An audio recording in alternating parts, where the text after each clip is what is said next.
मित्रों, संत प्रेमी चैनल में आपका स्वागत है। मैं हूं भवनाथ क्षेत्र में। वहां शिवरात्रि पर्व चल रहा है। जैसे हम त्रिवेणी संगम में स्नान करते हैं तो यहाँ की क्या महिमा है हमको अतुल भाई बताएंगे। तो पहले मैं बता देता हूँ, अभी तो त्रिवेणी संगम में सब लोग स्नान करते हैं तो नागा साधु अखाड़ों का स्नान होता है, साधु संतों का स्नान होता है। यहाँ केवल ने केवल संतों का ही स्नान होता है, अखाड़े के साधु का स्नान करता है। तो यहाँ की क्या महिमा है। और देखिए, ये भी मैं बता रहा हूँ कि यहाँ एक पवित्र दामोदर कुंड है, वहाँ आम आदमी स्नान कर सकते हैं। तो ये भवनाथ क्षेत्र है। यहाँ भवनाथ क्षेत्र में साल में एक बार मेला चलता है। तो ये मेला की क्या महिमा है। और वो जो मुर्गी कुंड है, जो वहाँ अलग अलग साधु अखाड़े का स्नान करते हैं, तो हम आइए अतुल भाई से जानते हैं कि वो क्या महिमा है इसकी, और आम आदमी तक ये सच्ची महिमा पहुँचे और ये सही दर्शन कर सके और अपना जो भाव है बढ़ा सके। तो पहले हमको ये जो महिमा है उसका वर्णन करेंगे अतुल भाई दवे। नमस्कार, जय भवनाथ। संत प्रेमी चैनल माध्यम से जो मुझे लोग सुन रहे हैं उनको मैं जय भवनाथ बोलता हूं और सबको नमस्कार करता हूं।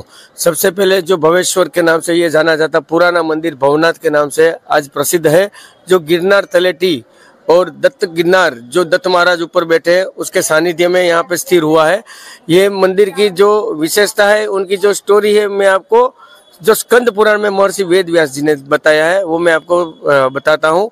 एक बार माता जी से रूठ के महादेव जी कैलाश से अंतर ध्यान हो गए थे, तो उसको खोजने के लिए माता जी ने बहुत सारे प्रयत्न किए। उन्होंने देवताओं से भी वार्तालाप किया, लेकिन कोई देवता उनका प्रत्युत्तर नहीं दे सके। फिर वो घूमते घूमते फिर महर्षि नारद जी के पास गई।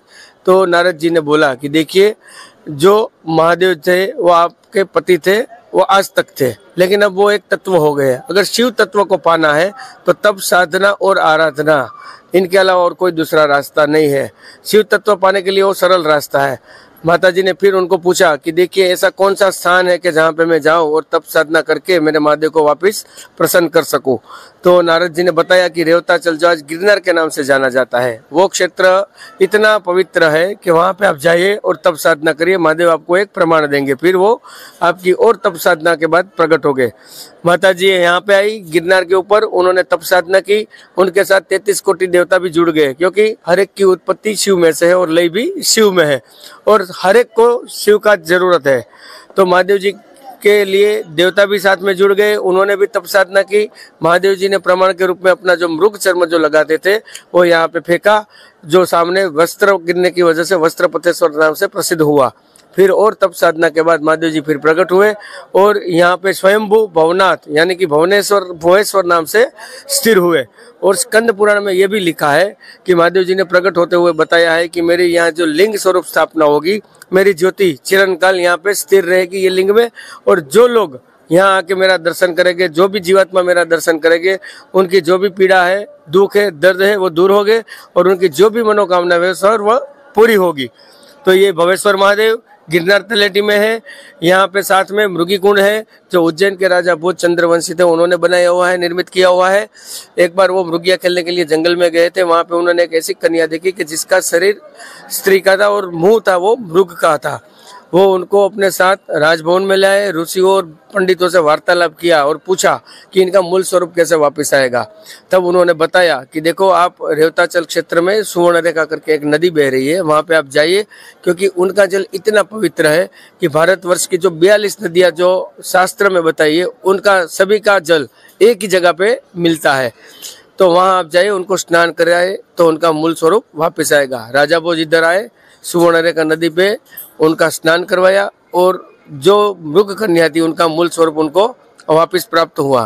तो इसकी याद में उन्होंने यहाँ पे कुंड बनाया, मृगी कुंड। तो ये मृगी कुंड में आज भी महाशिवरात्रि के दिन रात को 12 बजे नागा साधुओं के रूप में नवनाथ 84 सिद्ध और महादेव खुद आते हैं और स्नान करते हैं। और ऐसी लोकवायिका भी है कि महादेव के रूप में जो भी महात्मा आता है वो फिर नीचे से ही अंतर्ध्यान हो जाता है। तो ये मृगी कुंड जो है साल में एक बार खोला जाता है, पवित्र जल है। आप लोग ये जो महाशिवरात्रि का मेला महावद नौम से महादेव की भवनाथ महादेव की ध्वजारोहण के बाद शुरू होता है और महाशिवरात्रि के दिन पूरा होता है।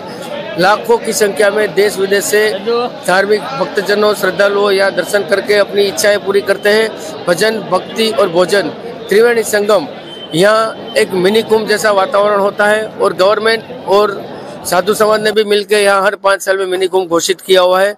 आप लोग आइए, दर्शन करिए और अपने जीवन को धन्य बनाए। इसे आप सबको शुभकामना। जय भवनाथ, महादेव हर।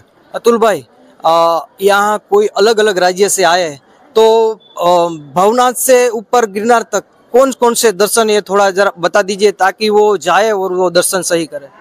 अच्छा देखिए, ये जो आपने पूछा है, ये जो पूरा क्षेत्र है ना, ये पूरा तपोभूमि है। जैसे गिरनार दरवाजा से एक तपोभूमि शुरू हो जाती है। आप जैसे जैसे आगे आते जाओगे, पहले वागेश्वरी मंदिर आएगा, फिर गायत्री मंदिर आएगा, फिर अशोक शिलालेख है, दामोदर कुंड है, मुचकुंद महादेव है, और आगे आओगे तो भारतीय आश्रम है, पुनीत आश्रम है, भवनाथ महादेव है। फिर ऊपर आप जाओगे तो यहाँ से देरासर, जैन देरासर भी आते हैं, गौमुखी गंगा भी है, गोरखनाथ का टूक आता है, कमंडल कुंड है, दत्तात्रेय है और अंबाजी माँ है। तो ये सब पवित्र जगह है कि जहाँ दर्शन करने से आपके जो भी पाप कर्म है पूरे होते हैं। तो दर्शक मित्रों, हमारा प्रयास था, संत प्रेमी चैनल का प्रयास था कि सच्ची महिमा आप तक जाए और आप यहाँ आके सही दर्शन कर सके।